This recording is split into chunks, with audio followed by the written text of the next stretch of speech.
Hi, everyone. We'll start now. I'm Anjali Ragbir from Writers Key. We're an education consultancy based out of New Delhi, India. Uh, and we've been helping students with their college applications to study abroad to various destinations, such as the US, Canada, UK, Singapore, and Hong Kong. We have a diverse body of students that we handle with different education systems. Be it IB, CBSC, A levels. We work with a variety of study programs that students are enrolled in. We've started these webinars to help students simplify the college process. So we call it the College Brew, where we give students an opportunity to meet with interesting resources that can simplify the college journey for them. And today we have a very special guest with us. He's the Senior Admissions Officer at Northeastern University. Welcome, Brendon, to the program. We're delighted to have you with us. I'm also joined by my colleague, Rachna, who's been an educator for 10 years, and she's amazing at what she does. We also have two very interesting guests for today. We have Valabi Singh, who graduated from Northeastern in 2017. She now works between Norway and India with a social impact work. She's involved with AI and technology, and I'm sure she's going to share all the interesting stuff that she's doing with us today. We're also joined with a current student from Northeastern, who's currently the Presidential Global Fellow there. And he's also won a full 100% tuition scholarship at Northeastern. I'm sure Vidhan Bhaiya is going to shed a lot of light into all the financial aid questions, as well as the co-op program. He's quite an entrepreneur, so he's going to share his story of the various ventures that he's been a part of. So Brendon, welcome to the program. And we're really delighted to have you here to demystify what Northeastern is all about, what the college application, what is a stellar college application for Northeastern, what is the co-op program, what are the honors programs. There's so many questions that we've been flooded with. So we're really looking forward to learn more about Northeastern from you. Welcome, and I hand it over to Brendon. Thanks, Anjali. I'm happy to be here. Thank you all for tuning in with your evening to learn a little bit more about opportunities at Northeastern, the application process, and checking in for some updates in light of global events. So this is what our agenda is going to look like for this conversation. We have a lot to get through, so I'm going to try and move pretty quickly, but definitely feel free to type in your questions into the chat if there's something you feel like we're not getting to, and we'll try to circle back around and answer those questions. But we're going to start with some COVID-19 updates and common questions. Then we're going to jump into a little bit more detail about the application process. This will be information that's useful generally, I think, if you're interested in studying in the US, but I'll also make it a little bit more specific to what we're looking for at Northeastern. And then we'll go in and talk a little bit more about Northeastern specifically if you are not as familiar with the opportunities that we offer students. And that's when I'll have Valabi and Vidhan share their experiences, in addition to me providing a little bit more of a general overview. As Anjali said, my name is Brendon Graham. I'm a senior assistant director at Northeastern. I've worked in international admissions for the last 5 years or so, all over Southeast Asia, the Middle East, and Europe. And this is my second year working directly with high school students from India. So still some learning on my part, but I'm definitely getting more comfortable already, even in this second year, with all the different curricula that Indian students are completing, and happy to answer any questions you might have about those programs and how they're evaluated at Northeastern. So let's jump right in and answer some questions about COVID. This is a topic that's very much on students' minds, whether they're rising seniors, thinking about how that, second semester of their junior year might look, or if they're students who are going to be coming to university in the fall. There's a lot of uncertainty. And I think first and foremost, we just want you to know that we are here and prepared to work with you to help provide opportunities in light of these circumstances. So don't hesitate at any time to reach out and get a hold of us if you have questions. But also, we really understand that these are really unprecedented times. Students are facing novel challenges, and I think it's really important to keep in mind that you're not alone in this process. Everyone's kind of going through a similar type of situation, and there's been a lot of educational disruptions.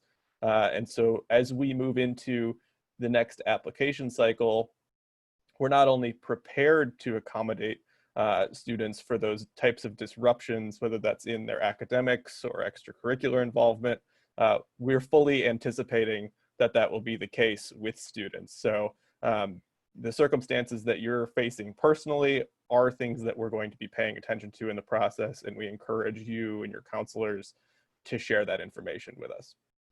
So first of all, let's tackle this column on the left-hand side. So if you're a rising senior, how will universities look at changes in academic schedules, course grading, extracurricular involvement? Sort of as I just said, we're really prepared to be accommodating. The more information that we have, especially from your counselor, things included in the school report about how your school adjusted, that's all going to be useful information to us, but we are prepared to really understand the impact that you've had as an individual student.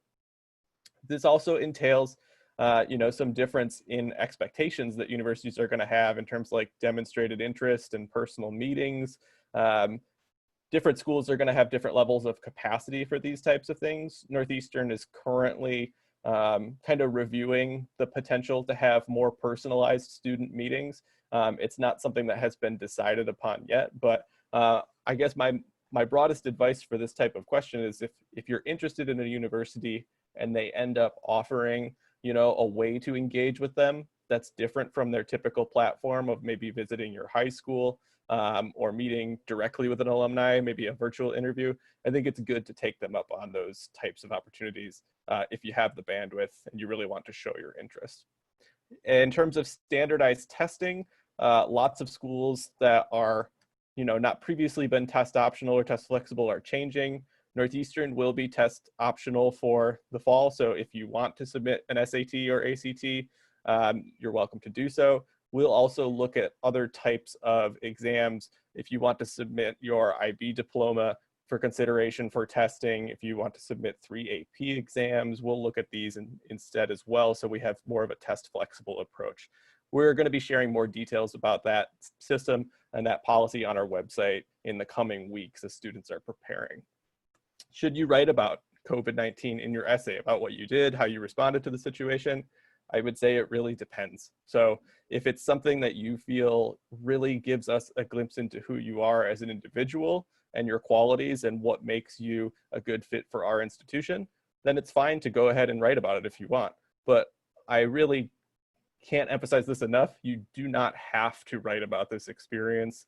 We don't expect that you're defined necessarily by your response to this situation. People are all going to react to it differently. There's really no pressure for you to have to share your response to this personally if you don't want to. It's great to share information, as I said before, about academic disruptions, these types of things, but you don't have to write about it personally. Will schools change policies on scholarship and aid? Again, this is going to change from institution to institution. Northeastern has offered some resiliency funding to students. These were smaller sort of gift aid packages in the area of about $3,000 to students who were impacted. And we have reviewed students additionally for further merit scholarship considerations than we have in past admission cycles. But again, that's something that will change from school to school. All right, let's jump over and look now at students who are going to be joining us in the fall. Probably the biggest question we have is, will courses be scheduled in the fall as planned? Will they start in September? Our answer at Northeastern is that we do anticipate that classes will begin as scheduled in the fall, but there are a few different formats that students will be able to complete coursework. So Northeastern has what's called a high flex education model planned for the fall. This means that students will be able to either attend classes in person in Boston, or they can be in Boston and they can take the same courses virtually as all the courses in Boston now are going to have streaming video technology. They'll be able to interact with faculty and classmates remotely in the classroom as well. Northeastern's also working on a program called NU Start, which is designed to be really a collaborative virtual learning community during the first term.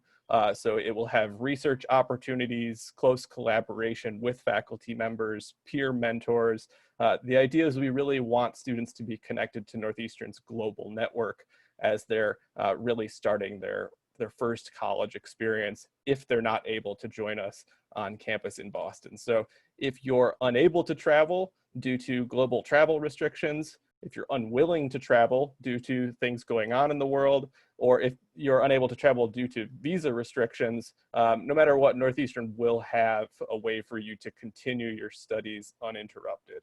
The format itself will vary slightly between these different programs, but there will definitely be an option available to you. Will I be able to obtain a visa in time to begin my studies? So our Office of Global Services is monitoring this situation very closely. It is our belief that students should still be able to obtain a visa, but this situation could change. It really is depending on individual countries. In India, I know that there's been some opening up, I believe, in the last week, and with that, in time, we hope that there will be consular appointments for visas, but we also understand that it's really hard to predict these things accurately. So it's still kind of a wait and see in terms of the timeline for getting those visas. So I answered this one. Yes, there will be online opportunities. Can you defer your enrollment by a semester or year? So currently Northeastern is only offering a 1-year deferral for students. We don't have just a spring term deferral at this time. Again, like many things in this uncertain time, that could change, but right now the plan is to allow 1-year deferrals. Will I be able to receive advanced standing credit for AP, IB, or A-level exams in their adjusted grading format? The short answer here is yes. So even though you're not going to be taking an IB exam or an A-level exam this year, you will be awarded a grade from the examining body, and you still will be eligible for credit. And the last one, will the tuition costs be different if I'm taking courses online remotely? We don't have a specific announcement on this from the university yet. I would anticipate that further information will be forthcoming within the next week or two. But right now, there's no indication that the course costs for tuition will be different. Again, that could change, but there hasn't been any official sort of announcement in terms of the pricing of these online or remote learning options that Northeastern is preparing. All right, that's a lot of information very quickly. So I'm going to take just a deep breath. Anjali, was there anything you wanted to say before we jump into the application review process? I think just one question around test optional. I know there's a lot of worry about test optional in terms of if a student has a score and a student who doesn't have a score, how would it affect which student would be, in a better position to get admission? Because, things have become so tenuous. Exams are not being held. School exams are, in jeopardy. So if somebody has managed to take, has been better planned and has taken a test, a ACT or an SAT, how would that student vis-a-vis compared to someone who hasn't? How would that compare? Sure. So for context, Northeastern has not reviewed test results for international applicants for the last decade.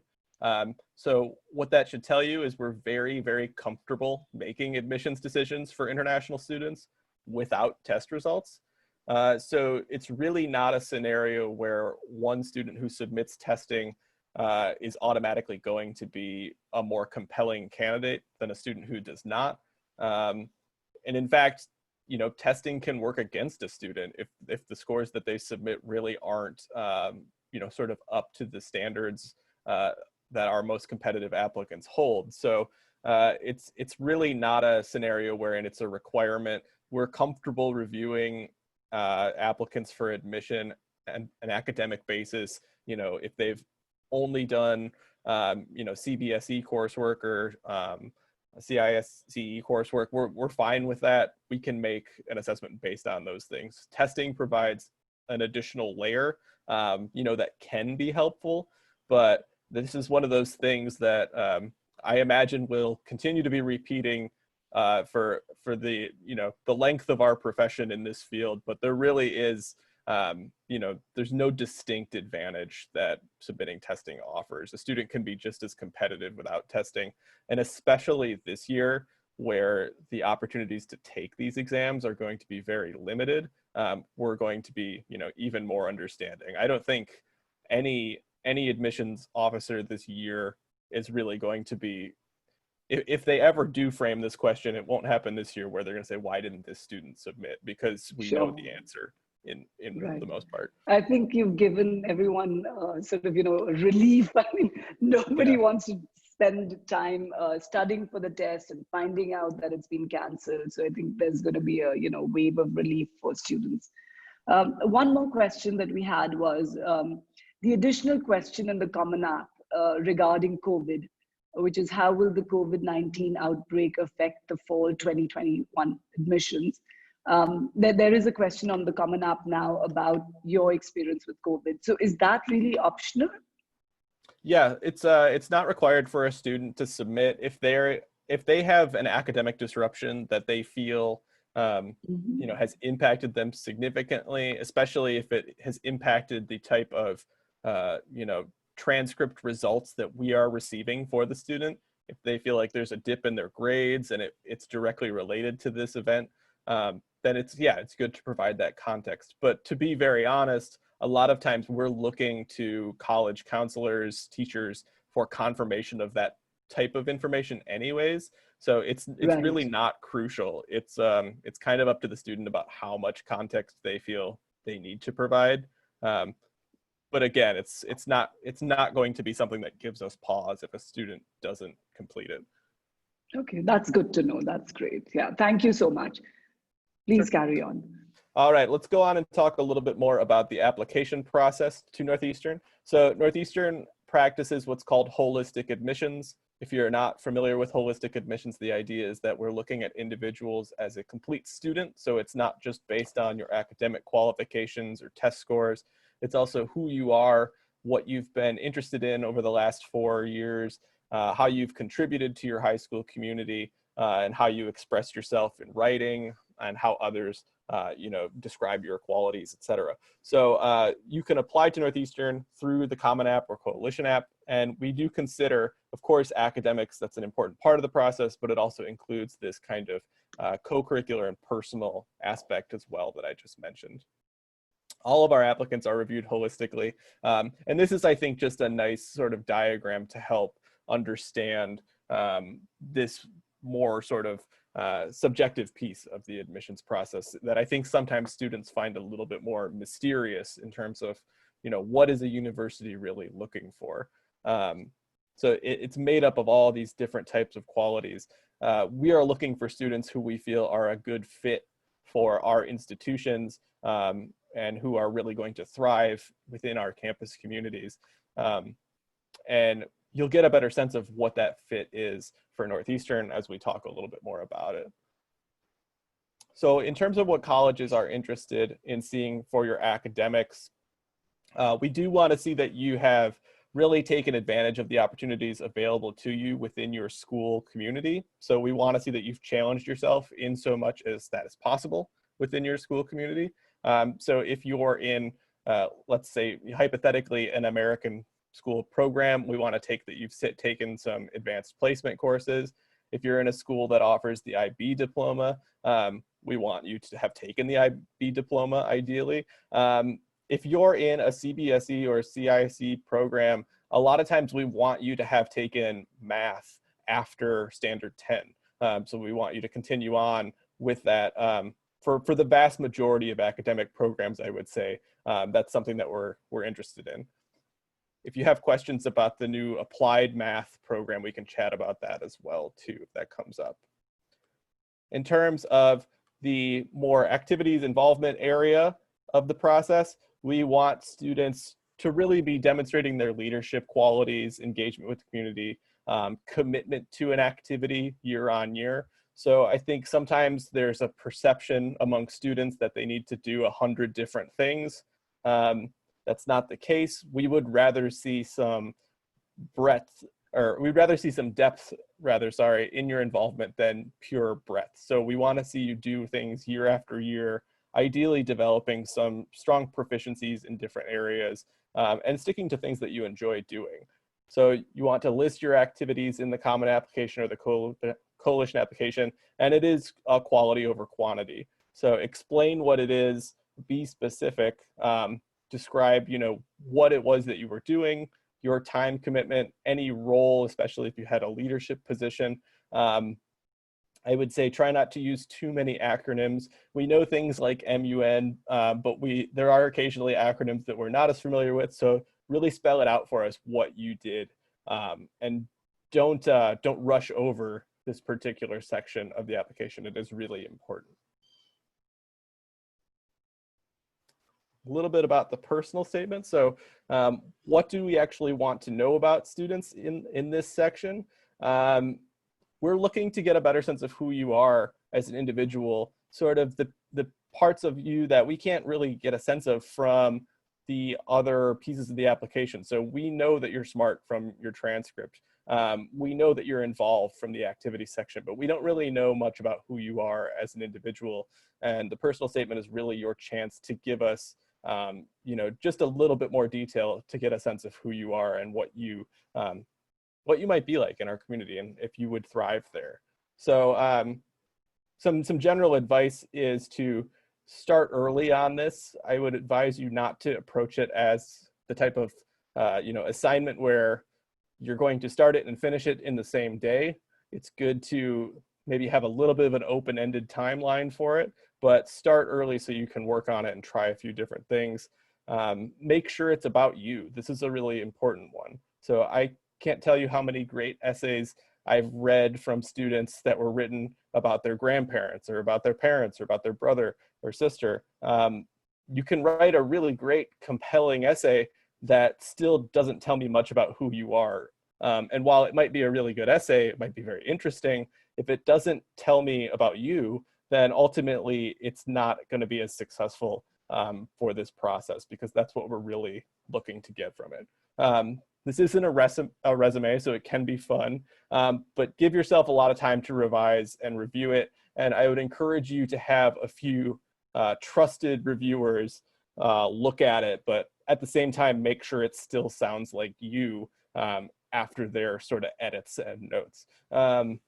Sort of a classic comment on the personal statement is, it should be easily enough identified, be about you, that if you left it sort of in a classroom without your name on it, and another student came and they found it, they should know that it's about you without needing to be told. It should really be able to jump out your personality that strongly. Those are going to be sort of the most successful. Letters of recommendation. So at Northeastern, we require 2 of them, one from a teacher, one from a guidance counselor.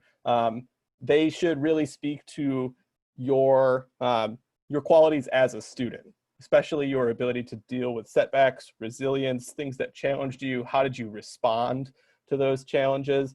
They don't need to be like, a work recommendation. They don't need to be specifically only to your academic qualifications. They should also speak to you as an individual a little bit as well. All right, so we're going to go ahead and jump into a little bit more information about Northeastern University specifically now. So I'm going to invite our co-presenters on Northeastern, Valabi and Vidhan, to come on camera and introduce themselves to you. They're going to be sharing some of their Northeastern experiences with you as we move through this presentation. I'll ask them to contribute a little bit. So Valabi, do you want to introduce yourself? Hi everyone, it's great to be here, and I'm really excited for anyone who ends up at Northeastern because I had such a great time. But to introduce myself, my name is Valabi and I graduated from the Dimore McKim School of Business of Northeastern in 2017. And the then I did my OPT at Northeastern after graduating from Northeastern, and lived in New York and worked there until I moved back to India last year. So, do you want me to get into everything now, Brendon, or should I? I think as I move through the presentation, I'll stop in different areas and ask if you want to talk about a few different types of things you did. Sure. Cool. Thanks. Hey, my name is Vedant. I'm a fourth year. I just finished my fourth year. I'm studying chemical engineering at Northeastern, and yeah, I was born and brought up in Chennai, and I'm pretty excited to be. I've had a great time at Northeastern thus far.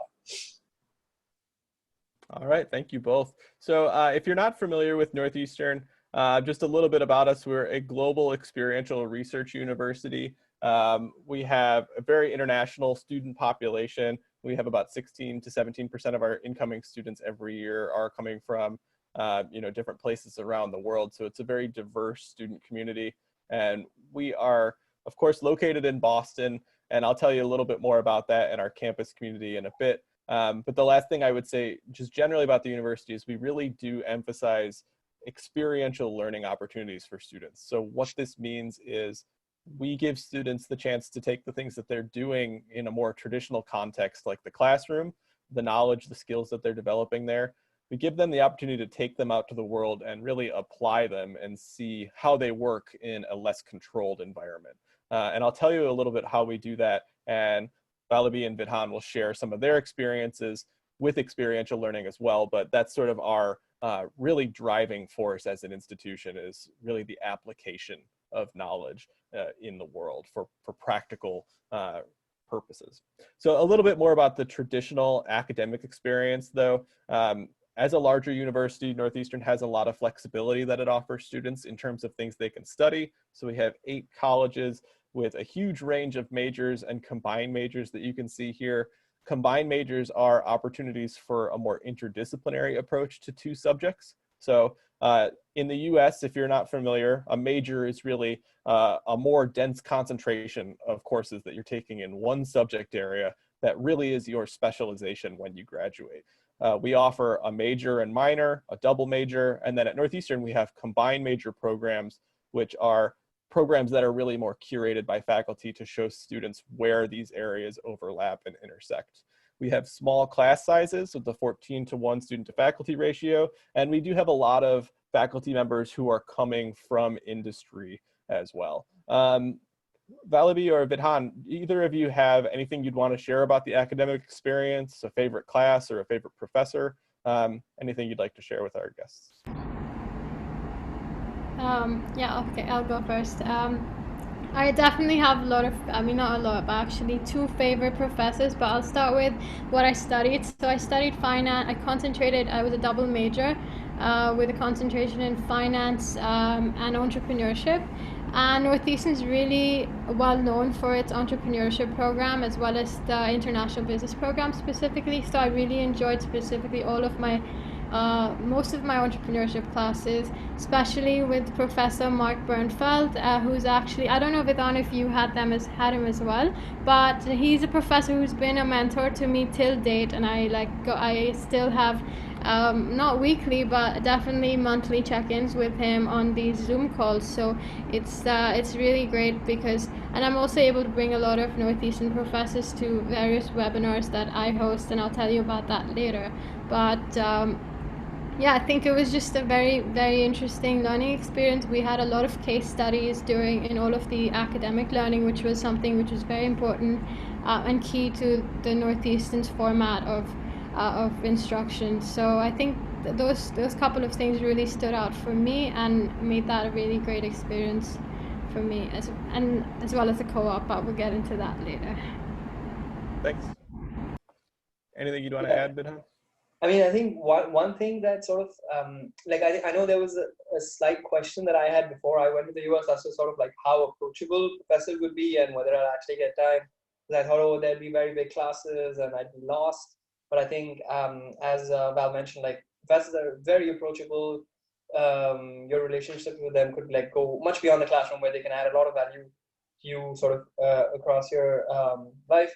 And I think I just sort of add since, so I've been doing the engineering program, and that's phenomenal for people who sort of want to get hands-on involved in sort of like building projects, taking stuff apart. I know, like, for instance, like a team that I know in the mechanical engineering program, for their capstone project, they were building a rocket which they wanted to launch, and then they had to like take it all the way to Canada to launch it. It was great. And so there's a lot of sort of there's a big focus on the practical and experiential part in the academics as well. So yeah. Thanks, that's helpful. Yeah, in terms of a little bit more context too, if you're not familiar with our programs, Northeastern does have a College of Engineering, a School of Business. We also have a dedicated College of Computer Science, which is not something too many universities have, and a lot of exciting undergraduate majors there in things like data science, cybersecurity. Again, so not subjects that you're always able to study in great depth at the undergraduate level. We'll talk a little bit more about experiential learning at Northeastern now. As I said at the beginning, the idea here is giving students the opportunity to really take the things they're doing in the classroom out into the world. We do that through things like traditional study abroad programs, where you spend a semester at an institution outside of the US. We have short-term study abroad programs called Dialogues of Civilization. These take place over the summer. They are about 4 to 6 weeks in length. And in these programs, students travel with faculty members and other Northeastern students to an international location, and then they study a topic that's relevant to that specific context that they find themselves in. So it's a great way to earn credits over the summer, but also have a really interesting and unique international experience as well. We have undergraduate research opportunities. We're a Tier 1 research institution as designated by the Carnegie Foundation, which is the highest designation in the US. What that means for you as a student is that there is funding available for our faculty members to be pursuing research at the highest level, and there's opportunities for you to get involved with that by connecting with those faculties. No matter what you're interested in, it doesn't have to be a STEM field. There are research opportunities at Northeastern if you want to get that experience. If you're thinking about grad school in the future or a doctoral degree, it's great to start developing that potential and getting that on your resume early. We also have service learning opportunities where you take things you're doing in the classroom out into the community. An example of what this might look like is within our College of Computer Science, we have students studying coding and web development.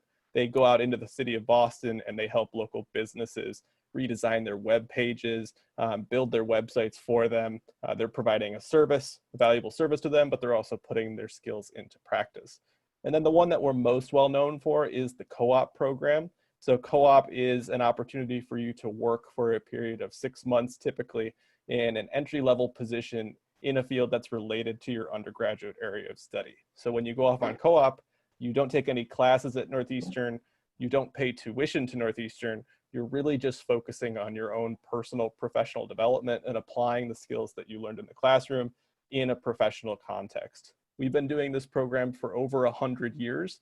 So we have a really well-developed network of professional organizations that we work with, that we can connect students to. We work with around 3,000 employers around the world right now. It's not limited to Boston, New England, or the United States. We do have students doing co-op on all 7 continents. So it's really a global endeavor.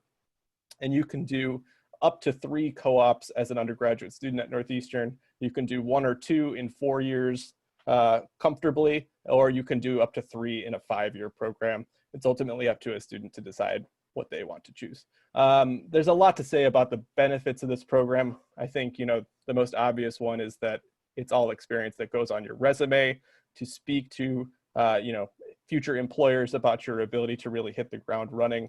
The one that I like to emphasize to students considering the benefits of this program is that co-op is a really great way for you to see the differences between your expectations and the reality of what it's like to work in a particular discipline, a particular type of office, a particular field. It gives you a lot of great personal knowledge about whether or not something's going to be a good fit for you in the long term. You're going to be working for a long time, so it's good to find something that you actually enjoy doing. Co-op is a good way to sort of try it before you buy it in the professional sense, because in 6 months you can really get a lot of depth and knowledge of the field. But that's enough of me talking about these opportunities. I do want to give Vallabhi and Vidhan a chance to share anything they'd like to share about their experiences with these different 4 areas. So yes, feel free to share whatever you'd like. Sure. So I'll speak a little bit about the service learning aspect, as well as then I'll get into my co-op experiences. So I was involved with the Boston Scholar Athletes, which works with various public schools in Boston, and I used to work with them after classes about twice a week, where I used to tutor student athletes who are struggling and come from and they would be struggling in various public Boston high schools. So I used to work with a high school in Dorchester, which is a little bit outside of Boston, and so that was a really enriching experience for me, because I really got to interact with, for the lack of a better word, a more underprivileged society who was sort of working in these public schools and and really helping them with anything that I was studying with. Was really a rewarding experience for me, and I continued to do that after school hours for about a year, so in my freshman into my sophomore year. And then along with that, I was involved in various for specifically my co-op experiences. I did 2 co-ops, even though I did spend some summers taking classes, but over a 5-year program I was able to do 2 co-op experiences. One of them was in Boston with an insurance company called John Hancock, and I did that in my sophomore year. And then that was a phenomenal experience, because I think anyone would assume that an insurance company can be like quite a dull and a boring experience, but it was actually quite the opposite, because it was the right time, and a lot of Northeastern students actually end up being because John Hancock is like a very large corporate and it's got a huge presence in Boston, so you end up having a really robust and holistic experience, because they organize lots of events for all of the co-ops, and then you really get to interact and meet with lots of professionals across various fields, so you're not necessarily stuck in your in whatever area. If you're working with the marketing team, you're not necessarily just stuck with that team. You can really go out and learn from all of the various other teams as well. I did my second co-op with AMC Networks, which is quite different and wasn't in a financial services or insurance industry. It was in the media industry.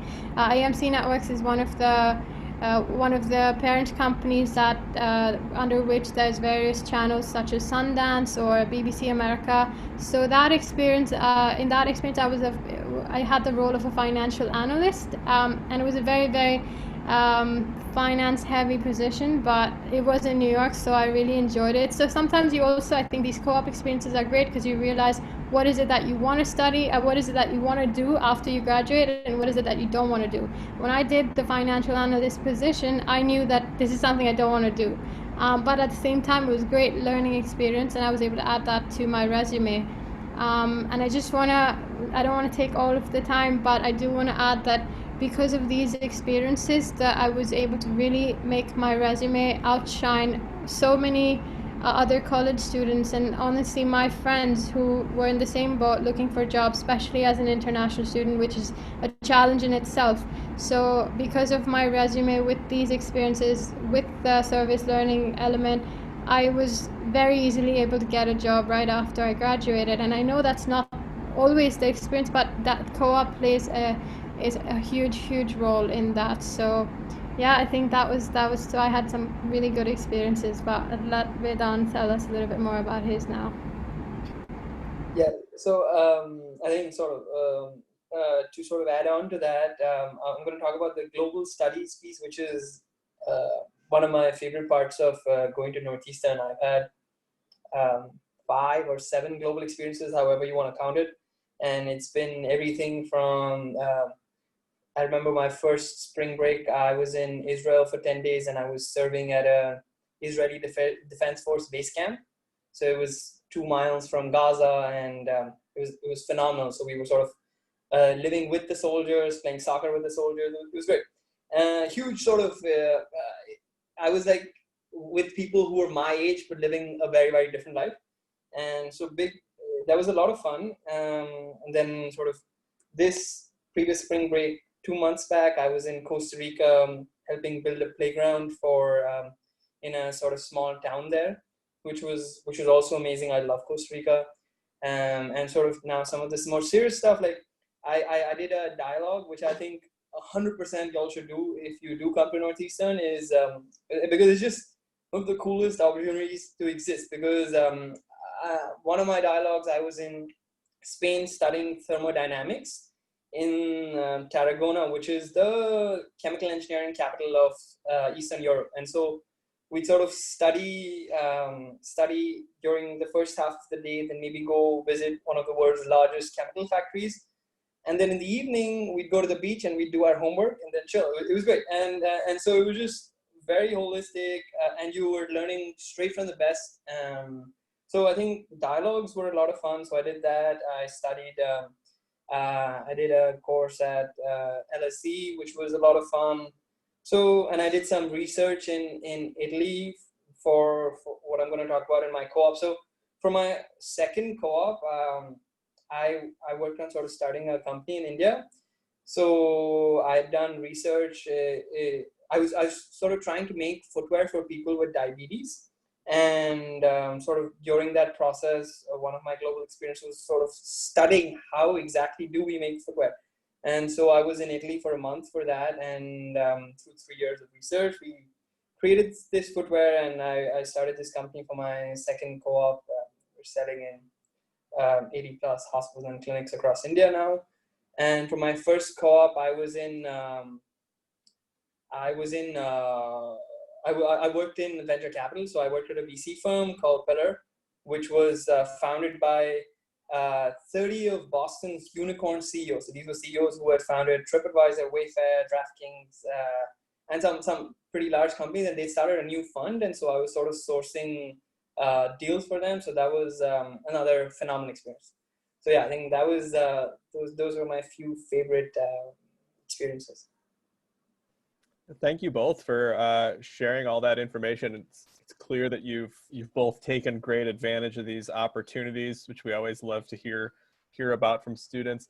So this is just a little bit of information on this slide about co-op that I think we've covered.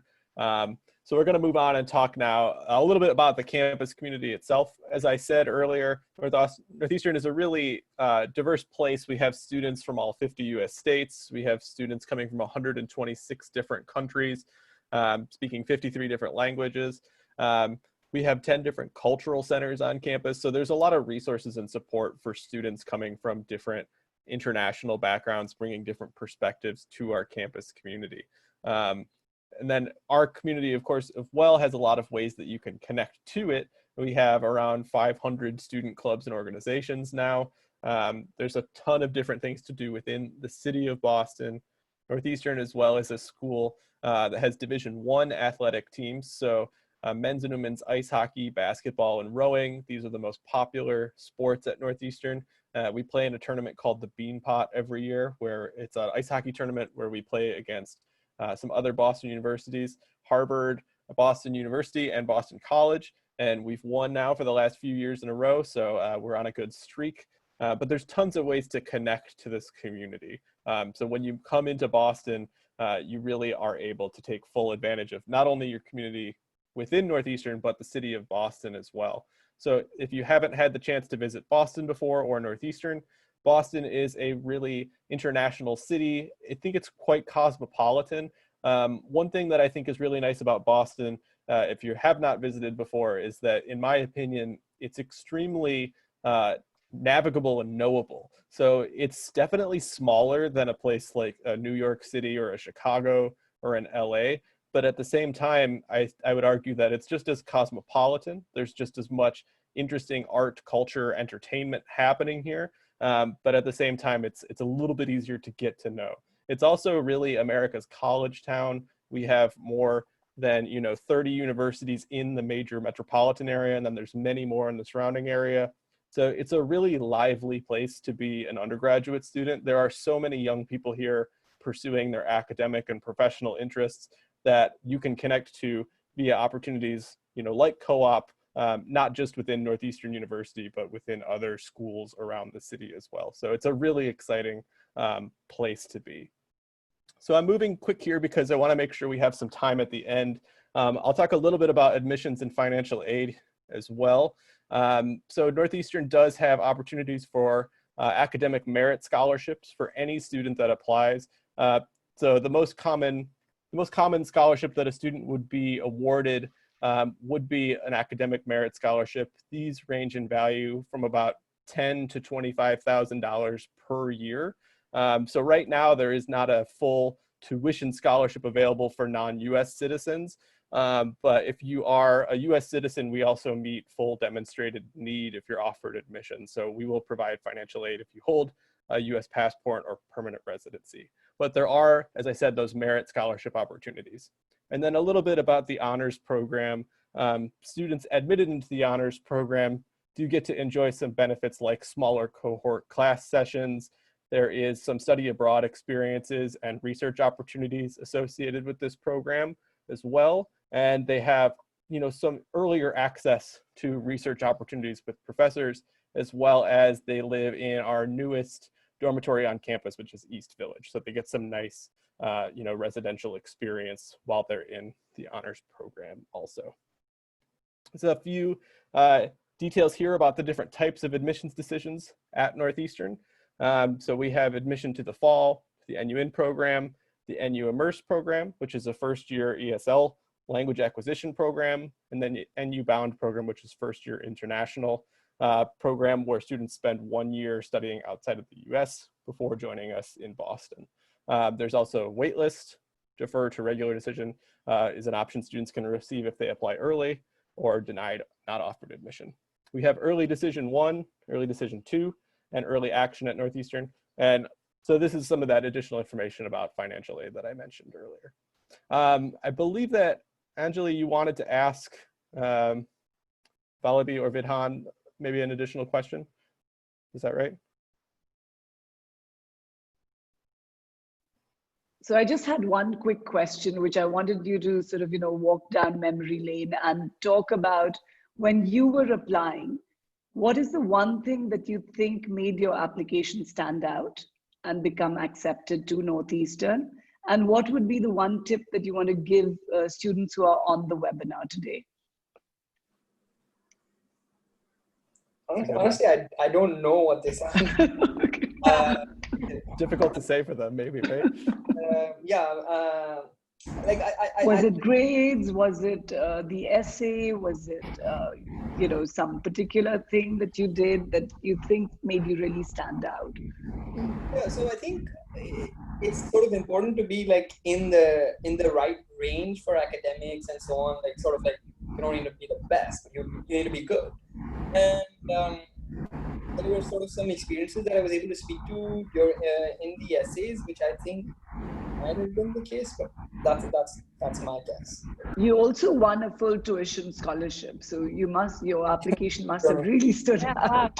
I think there's definitely some element of luck that was involved there, but yeah, I think essays, the teachers wrote good stuff, which I was surprised that they did. So yeah, I think so letters of recommendation were in order. I think it was overall. I was like checking some of the boxes to be in the right range, and that's sort of my experience. Sure, thank you. So yeah, for me, I mean, it's crazy to think that this was 8 years ago because I had forgotten that it's been that long. But I think one thing that stood out for me that I don't necessarily people can go out and just do it last minute, but was that I attended a couple of summer schools. So I had experience.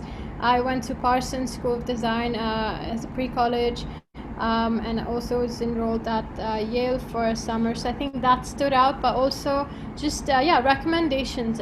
For me, I did a couple of I don't think I mentioned this, but I'm from Delhi, and over here I did some volunteer work with a lot of with a couple of NGOs, and I think that really helped because I worked with them over a long period of time. And Northeastern definitely looks for students who are not involved with ad hoc NGOs, but people who are really committed. So I think that helped. And Anjali, I'm not sure what else was. What was the second part of your question?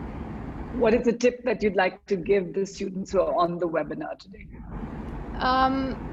Yeah, okay, so about that, I think I would, once you get to college, I think that's the kind of tip I would wanna focus on. Maybe Vedant can add on the other note. But it's just that when I was at Northeastern, I was so excited to be there, and like I definitely spent the first year and the second year also doing a lot of just, you know, kind of just getting used to not necessarily leveraging all of the resources that Northeastern had.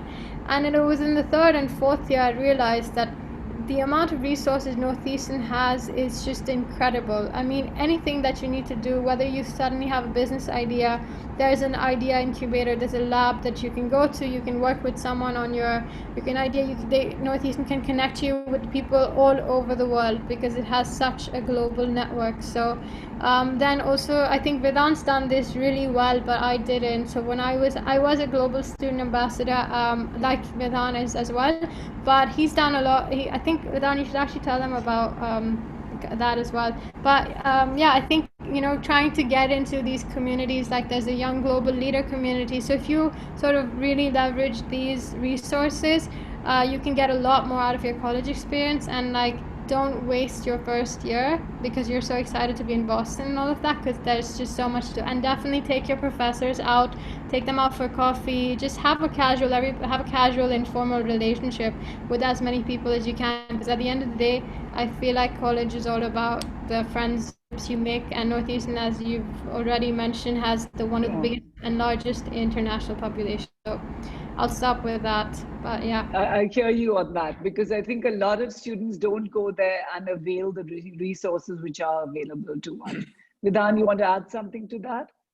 Yeah, I mean, like, yeah, I sort of like, I think sort of just to address like one of the things that you brought up in the question was like a tip to applicants would be, I'd say like just be the best sort of version of yourself. As cliched as it sounds, like I think if you're good at something, if you enjoy doing something, like continue doing that and speak about it, because like I think when you're able to show passion for something, that holds for a lot more than, you know, I played 5 different sports and I was like average in all of them. Like I played all these. So, you know, like nobody cares. Like, so like I say like that to applicants. And yeah, I think as sort of just like to add on to what Val said, like I've been sort of doing some work in India to sort of help understand. When I've been speaking to the community we have here to help understand how Northeastern should engage more and more in the country. So hopefully going forward, we're going to see sort of more Northeastern events, more sort of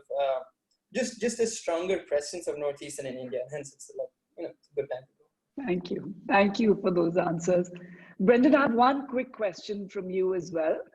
How many of the co-op experiences actually turn out into a job? Do they actually become offers for a job? Is that something that you've seen? So across the university, yes, it happens all the time. In fact, if you're an employer, one of the many benefits of participating in this program with Northeastern is access to a very high quality, potential hire population. So employers are certainly vetting students for potential job opportunities when they're working in these co-op positions. Across the university, students get job offers from co-op employers at a rate of about 51%.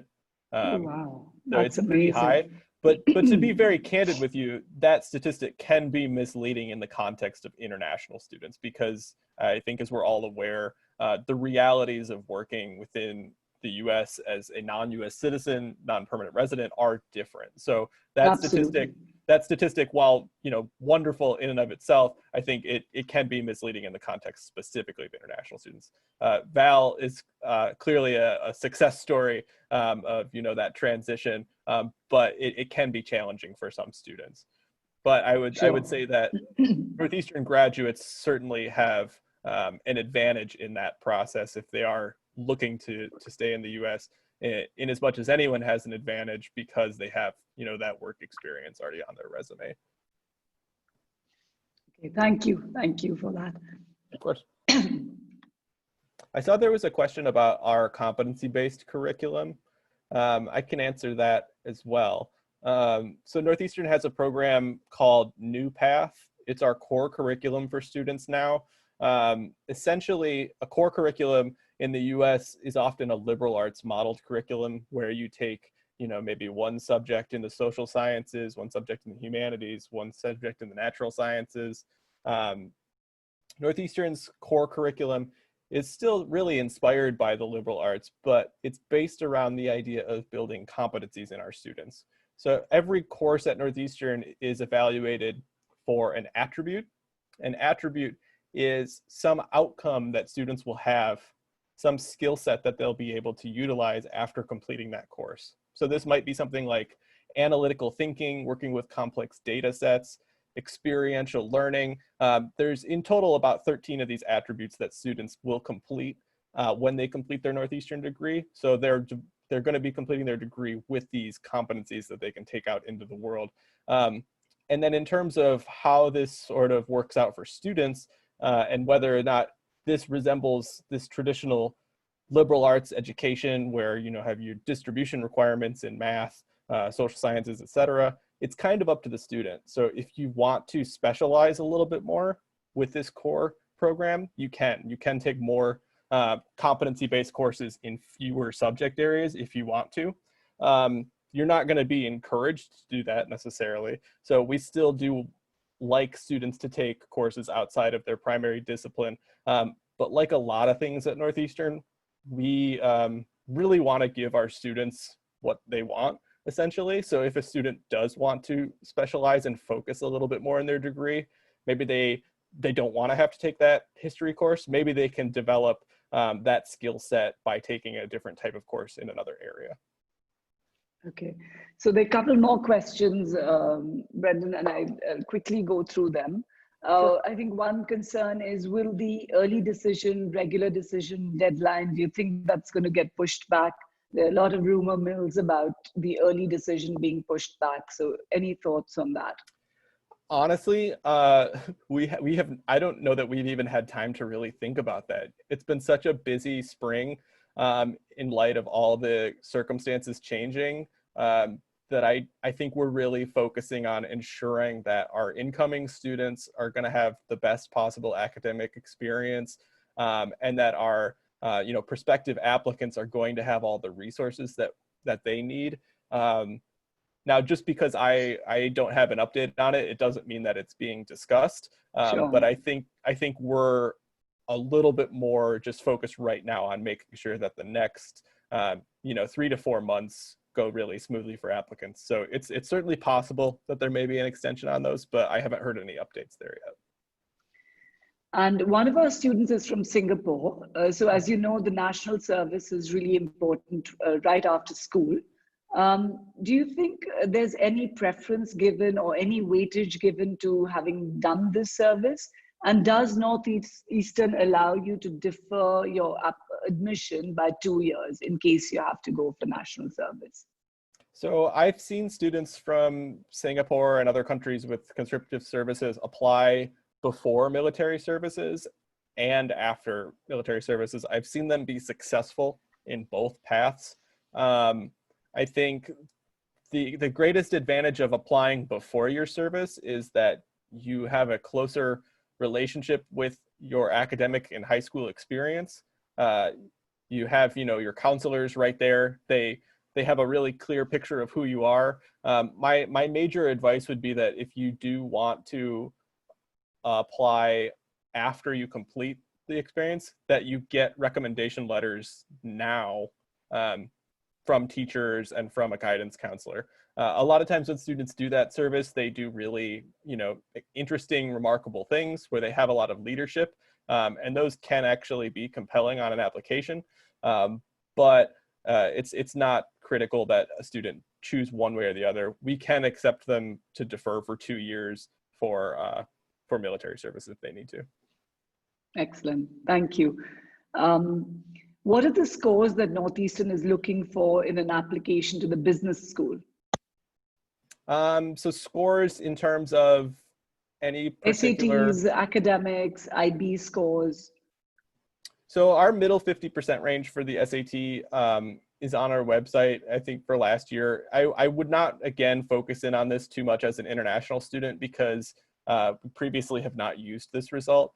I think the IB or GPA might be a more indicative score. So for the IB, the middle 50% range is roughly, 37 to 39 out of 42.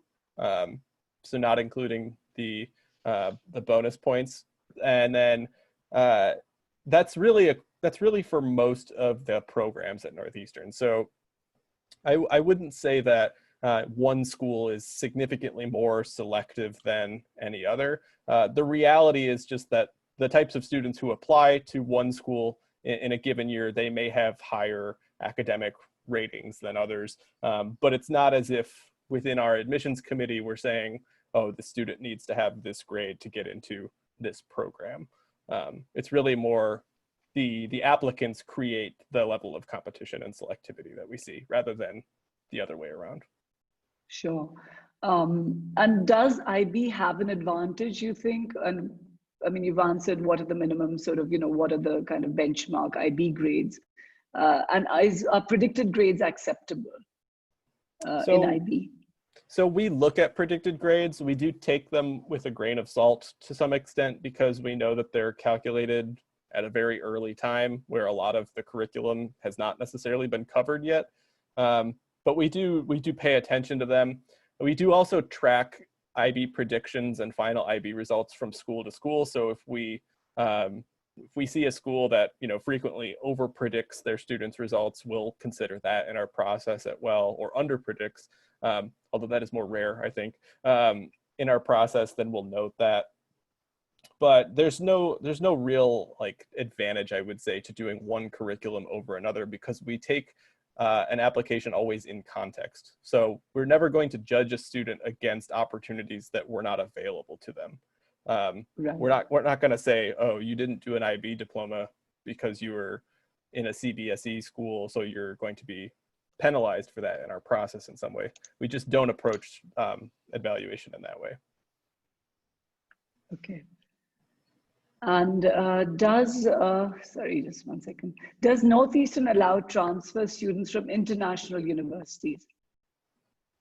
Yeah. Meaning not from a US university, if there's a transfer case from a international university. Certainly, yeah. Yeah. And there's a question about ED, early decision again. And in fact, I have a question as well. Is ED2 more competitive than ED1?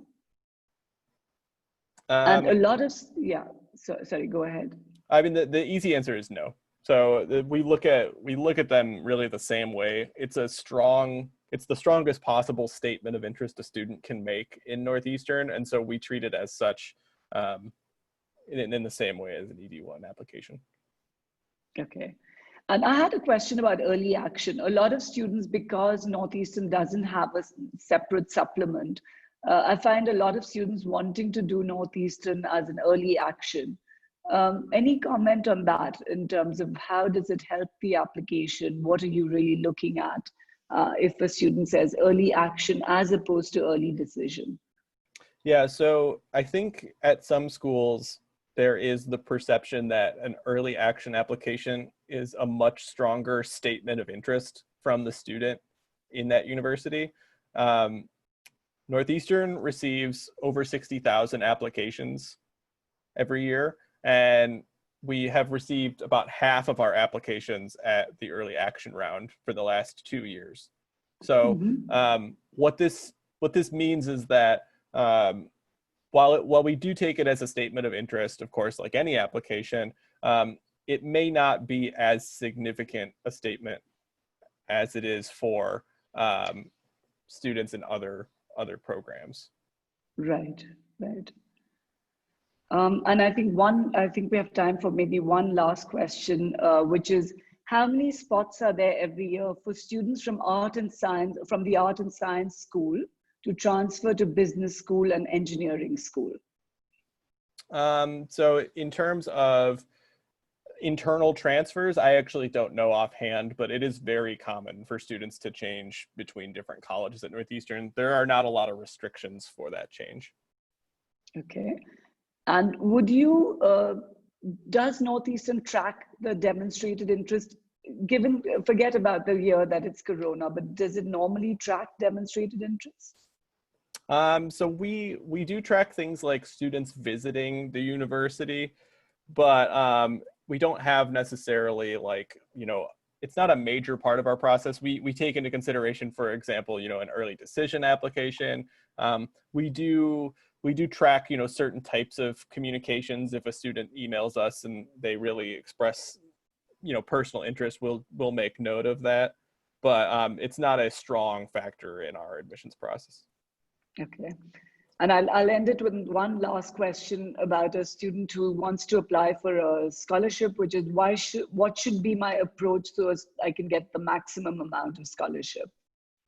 So scholarship for international students is really based around the academic piece of the process. So we're really looking at the academic program the student has completed, what they've done in that program, how the types of courses they've taken, the level of rigor that they've taken on specifically, and their results. So it's that kind of three-pronged piece of, what if they elected to take, and then how well they've done in that program. It's really a pretty pure academic consideration for scholarship rather than things like extracurricular involvement as such.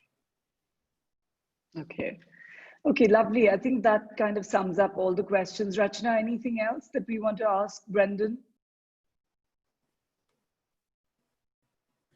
I think there's one last question.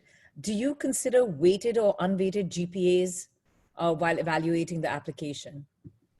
So in the past, Northeastern has reweighted all GPAs for students who apply on our own scale. But we really do take the context of the program into consideration. So if a student's academic program, it has no kind of weighting option, then we don't hold that against them. So we do tend to weight courses that are eligible for advanced standing credit. Like we award credit for AP exams, A-level exams, IB higher level exams. And so for that reason, in our GPA process, we do reweight those, or we have in the past at least. But we also recognize that there are not weighting options for students in, say, a CBSE program or an ISC program, and we don't hold that against them either. Lovely. I think that brings us to a close. We're 10 minutes over time. But that was a fantastic session. Thank you all for sticking around. Yeah, everyone stuck around, and it's been a very informative session. Thank you to Vallabi and Vidhan, Vallabi and Vidhan, who joined us. I think they had to leave because they had to plan something else. Thank you, Brendon. I'm sure there'll be lots of students who will be applying to Northeastern. Let's hope things settle down quickly.